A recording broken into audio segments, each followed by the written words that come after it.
Ja 4K Ultra HD-arvostelussa meillä onkin tällä kertaa Clint Eastwood-elokuva, yeah! Elikkäs mä puhun tietysti elokuvasta Escape from Alcatraz, eli Pako Alcatrazista.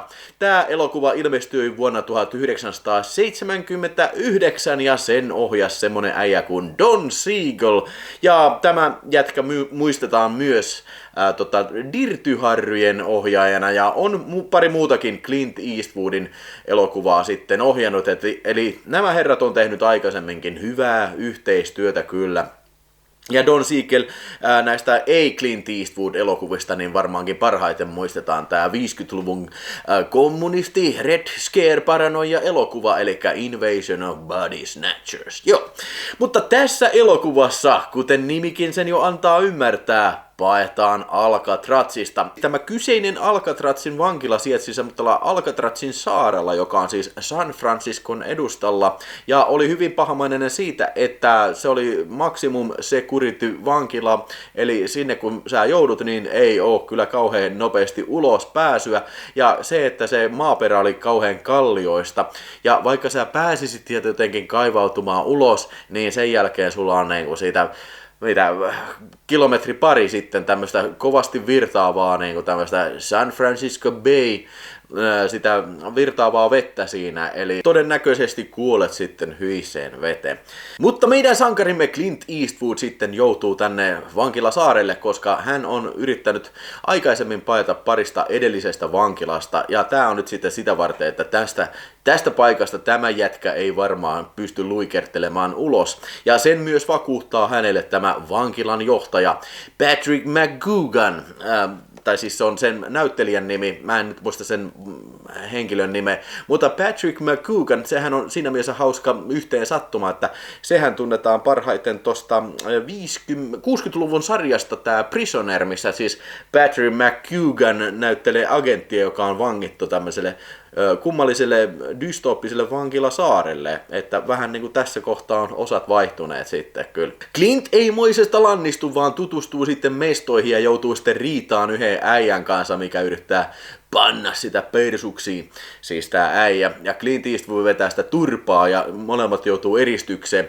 Mutta sen jälkeen kun Clintti pääsee sitä pois, niin sitten myös ystävystyy tämmöisen mustan jengijohtajan kanssa näin.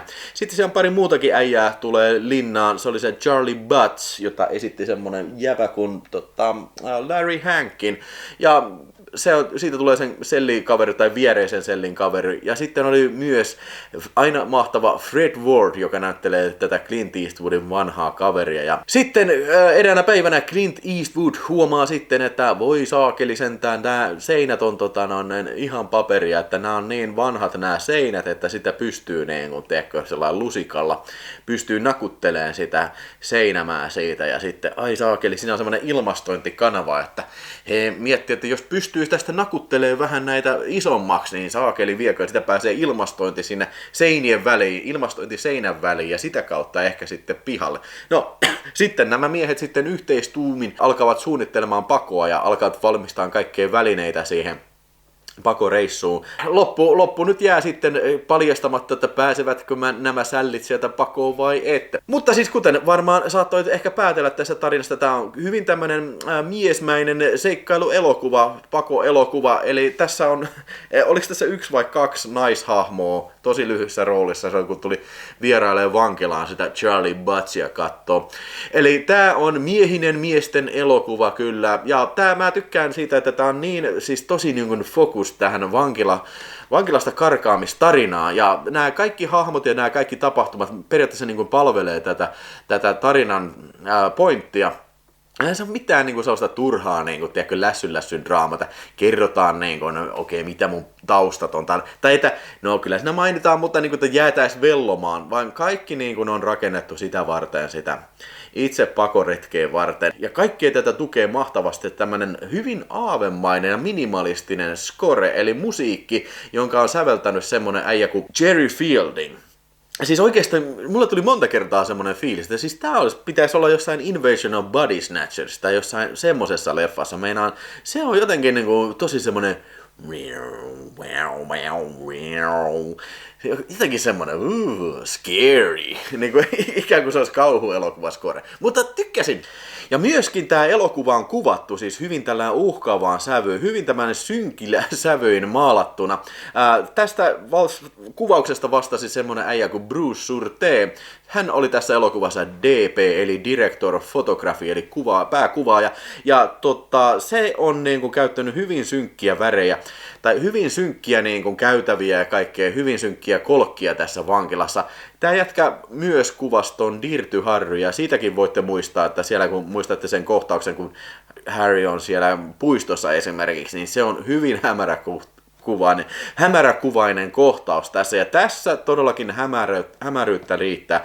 Ja kuvalliselta Anniltaan tämä on hyvin tämmöinen realistisen makuinen ja myöskin tämmöinen hyvin niin kuin minimalistinen kuvaukselta. Tämä ei paljon pröystäile, tässä ei mitään kreisejä värejä, tässä ei mitään kreisejä kamera-ajoa, ei mitään. Tämä on hyvin tämmöinen realismiin pohjautuva, mikä todellakin sopii kaikkein parhaiten tämän tyyliseen tarinaan sitten. Kyllä, Escape from Alcatraz on oikein hyvä elokuva kyllä, ja olen tämän monta kertaa katsonut aikaisemmin, ja nyt sitten oli ilo ja kunnia katsoa tästä 4K:lta. Jälleen kerran nautin tästä todella täysin siemauksin. Clint Eastwood on oikein hyvä roolissa, ja kaikki muutkin supporting actorsit tässä kyllä tekee hyvää duunia. Varmasti elokuva, jonka tulen katsomaan vielä monta kertaa tämänkin jälkeen. Minä annan arvosanaksi tälle elokuvalle, annan kyllä 4 tähteä, ehkä jopa 4,5 tähteä. Sen verran kova filmi on. Ja kyllähän tämä yleisesti pidetään, että tämä olisi niinku sellainen Clint Eastwoodin parhaimmistoa. Ja eikä syyttä. Nyt sitten, jos et ole ikinä nähnyt Escape from Alcatrazia, niin kyllähän sun kannattaa se ilman muuta katsella. Mutta sitten otetaan käsittelyyn tämä 4K Ultra HD tässä. Eli tämähän julkaistiin tuossa viime vuoden loppupäässä, eli 2022 vuoden loppupäässä. Ja tää tulee semmoiselta lafkalta kuin Kino Lorber. Kino Lorber on hyvinkin laadukas julkaisija. Niillä on laidasta laitaan tämmöisiä ehkä vähän klassisempia elokuvia. Ja ne on pistänyt ulos kyllä niin kuin monta 4K Ultra HD-julkaisuakin kyllä. Tämä masteri tuli Paramountilta, mikä on elokuvan alkuperäinen tuotantoyhtiö sitten. Mutta tämän tilasin Amazonista, ja olikohan tämä hinta nyt sitten 35 taalaa tai jotain semmoista. Mutta nyt se varmaan saattaa, kun tämä video tulee ulos, niin saattaa saada ehkä halvemmalla sitten jo. Tämä sisältää ensinnäkin slipcoverin, joka on täysin identtinen tämän kannen kanssa. Tämä on hyvin Kino Lorber-tyyppistä, että jos mietit, että onko niissä yleensä eroa, niin ei kyllä mun mielestä yleensä ole eroa. Meillä on alkuperäinen kansitaide tässä sekä slipcoverissa, ja tämä on hyvä kansitaide. Sitten, ei ole taustalla yhtään mitään, eli paketointi on varsin tämmönen basic kyllä. Mutta sitten itse kuvan laatu, eli mille tämä elokuva näyttää. Niin kuin sanottu, tämä tuli Paramountilta tämä masterointi, ja tämä tulee 4K Ultra HD:na, ja tässä on myös HDR lisäksi Dolby Vision sitten. Juu, tämähän on niin kuin sanottu, tämä on todella pimeä elokuva, siis tarkoitan valaistuksellisesti. Eli tässä on pimeätä kolkkoa, käytävää, kulmaa, kaikki, kun ne kaivaa siellä hämärässä. Ja niin kuin sanottu, tämä Bruce Surte, joka tämän on kuvannut, niin oli tunnettu lisänimeltään Prince of Darkness, koska aina sen kaikki leffat oli vähän sellainen niin synkästi valaistuja kyllä. Joo, eli varsin ehkä haastava tämmöinen tämän ikäisen elokuvan niin kuin masterointi on kyseessä, koska niin kuin, sehän tuppaa olemaan kovin rakeista silloin se kuva, jos on vähässä valossa kuvattu, kun nämä on filmille kuvattu. Mutta tämä suoriutuu kyllä aika hyvin mun mielestäni tästä operaatiosta kyllä. Tämä on Paramount on tunnettu siitä, että ne käyttää niin kuin DNR, eli suomeksi sitä, että kun filmiraetta on kuvassa, niin sitä vähän niin kuin manageroidaan sillä lailla, että se ei olisi niin silmiin pistämää, ja että kohtauksessa toiseen se niin kuin olisi semmoinen yhdenmukainen. Mä en nyt yhtäkkiä huomannut tässä siis sellainen kovasti häiritseviä kohtia, missä olisi sitä käytetty, mutta aivan varmasti tässä on jonkin sortista DNR käytetty. Ja yleensä se johtaa saattaa johtaa siihen, että niin kuin äijien naamat näyttää vahamaiselta tämmöiseltä. Mutta mä en semmoista ongelmaa kyllä tästä elokuvasta löytänyt. Ja lisäksi tässä oli ihan niin kuin hyvin mukava tämmönen filmirakenne kyllä niin kuin kautta linjaa. Hyvin niin kuin yhdenmukaista matskua tämä elokuva kyllä oli kuvanlaadullisesti, se on sanottava kyllä. Ei tämä nyt varmasti mikään niin kuin, kaikkien paras ole elokuvana, siis niin kuin, kuvanlaadullisesti, ja se johtuu ehkä myös siitä, että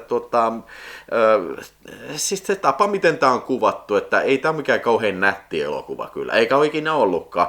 Eli nyt jos sitten sanotaan tämä Dolby Vision tässä, eli nämä niin kuin HDR, eli High Dynamic Range-käsittely, niin tässähän nyt ei niin kuin värejäkään ole niin kauheasti niin kuin sellainen, mitä boostata. Itse asiassa niinhän se oli, että elokuvan ohjaaja Don Siegel alun perin halusi kuvata koko tämän elokuvan mustavalkoisena.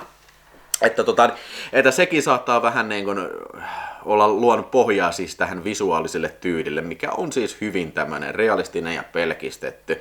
Mutta siis ihan hyvä ja varmasti paljon parempi kuin edellinen julkaisu sitten, mikä se sitten ikinä onkaan, Blu-ray, DVD.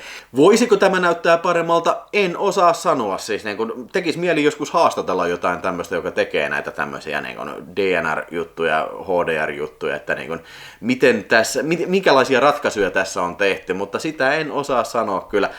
Mä luulen, että tämä ei ehkä tule näyttää enää tämän paremmalta, koska tämä on niin vanha filmi ja nämä olosuhteet, missä se on tehty, niin se on ollut hyvin niin kuin tämmöiset niin kuin, hyvin haastavat tällainen jälkeenpäin niitä sitten niin kuin perata. Mutta pointti on se, että tämä on hyvä presentaatio, pimeä on pimeä. Pimeässä näkyy yksityiskohtia, filmiraja on tasaista ja näin. Niin, sitten äänestä. Mulla nyt ei ollut sitten oikeastaan sen kummempaa sanottavaa, koska niin, kun tässä ei lue mitään tässä takakannessa. Mä oletan, että tämä on alkuperäinen monoääni, eli sitten varmaan DTS 2.0 tai Dolby Digital 2.0. En muista, että olisin käynyt katsomassa mitään äänivaihtoehtoja, mutta en mä usko, että tämmönen elokuva tarviikaan niinku yhtään mitään kuin tämmöisen monoäänen, joten ääni ihan ok, sanotaan 3 tähteä äänelle. Ja hei, katsotaan sitten loppuun vielä, minkälaisia ekstroja tässä oikein on. Siis nyt en oikeasti osaa sanoa, että minkälaisia ekstroja aikaisemmat julkaisut on pitänyt sisällään, joten mennään vaan näillä sitten, mitä tässä on. Eli audiokommentary by Historian Steve Mitchell ja Nathaniel Thompson on semmonen kommenttiraita, en kuunnellut. Sitten meillä on interview käsikirjoittaja Richard Tuglen kanssa. Siinä se puhuu siitä, että se oli itse asiassa tämän äijän ensimmäinen käsikirjoitus. Se sanoi, että hei, mä voisin kirjoittaa vaikka käsikirjoituksia sitten. Ja se oli sitten törmännyt johonkin tämmöiseen kirjaan, että Escape from Alcatraz. Ja siitä sitten, mä aloitan opiskelemaan käsikirjoitusta ja näin. Ja sitten oli tullut, kukaan ei ollut aluksi ollut kiinnostunut tästä filmistä, ja sitten Clint Eastwood oli sanonut, että joo, mä voisin tehdä se, ja sitten yhtäkkiä kaikki oli kiinnostunut siitä leffasta. Jotakuinkin näin se oli pähkinänkuoressa. Mutta että sitä kirjaa oli hirveästi niin kuin, siis streamlined, eli siis virtaviivastettu, että puuttuu esimerkiksi Clintin pitkät tämmöiset puheet niin kuin jostain menneisyydestä on poistettu, mikä on todella hyvä asia, koska Clint on parhaimmillaan siis semmoinen harvasanaisena ja stoalaisena miessankarina, kunnon miessankarina. Sitten oli vielä haastattelussa tämä Larry Hankin, eli tämä äijä, joka näyttelee tätä Charlie Buttsia, ja siinä se kertoo vähän siitä, että miten se pääsi sitten tähän tuotantoon, eli monien mutkien kautta, ja oli ollut castingissa, eikä yhtään tiennyt, että mistä tämä elokuva kertoo, mikä se hahmo on tällä, ja sitten oli Don Siegel vaan sanonut, että hei, okei, saat rooli, ja sitten se oli, mitä vittua, ja sitten se oli, no joo, vittu, mä sain käsken sihteerin soittaa sulle saatana sitten, jos et usko. Ja niin oli sitten tapahtunut, siinä menivät sitten kuvaamaan. Joo. Ja hei, loppuu vielä sitten sen verran tästä, että tässä ei ole suomenkielistä tekstitystä, vain englanniksi tekstitys. Ja se, että tämä Blu-ray tässä, eli missä on nämä ekstrat, niin se on sitten Region A-lukittu tuttuun Kinolorber-tyyliin. Eli siis jos haluat nämä ekstrakin nähdä, etkä sinä omista Region Free-soitinta, niin ne jää sitten varmaan näkemättä sinulta. Mutta Tietysti itse elokuvaan, koska se on 4K Ultra HD, niin siinä ei ole sitten aluekoodausta. Mutta jos nämä ehdot sinulle sopivat, niin voit mennä sen tuolta Amazonista tilaamaan. Siellä on linkki tämän kuvauskentän alla siinä sitten, tai siellä kuvaustekstissä, niin käyppä kattoon sieltä sitten. Löytyisikö se sinun ostoskoriin sieltä sitten? Ai. No niin hei, tykkää, kommentoi, jos tuli kysyttävää, ja ennen kaikkea muista tilata kanava, ja vietähän hyvää loppupäivää, ja nyt mene katsomaan vaikka tämä seuraava video.